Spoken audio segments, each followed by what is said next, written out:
221 in 2005, some time had already passed since the production of the JZA80 Supra had ceased, and this year was the last season in which Toyota Works teams would see the Supra in Japan's Super GT.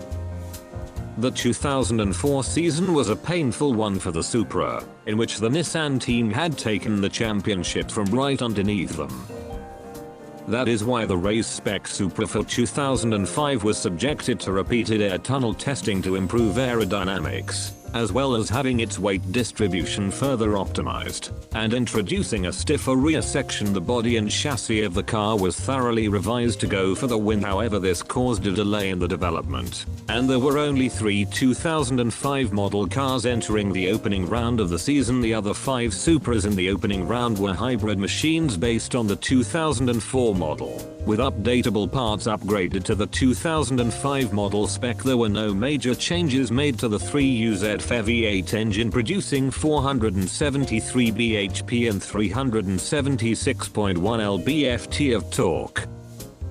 The YellowHat YMS Supra started with one of these 5 hybrid machines, and introduced the full 2005 model in mid-season. This machine, which was run by the craft team, also served as a works machine for Dunlop, and veteran driver Naoki Hattori, who was also involved in tire development, drove the car throughout the season.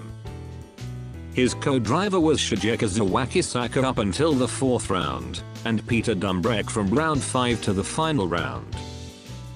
They showed great speed and agility several times within the season, going from 7th in qualifying to finish in 3rd at the Fuji circuits in round 2, as well as going from 15th in qualifying to a 5th place finish in round 5 of MotoGP. In the 6th round at Fuji, they even started in last place in the GT 500 at 19th place, but broke through to a 6th place finish. However, despite their impressive efforts, they ended this season at 9th place overall in the point rankings.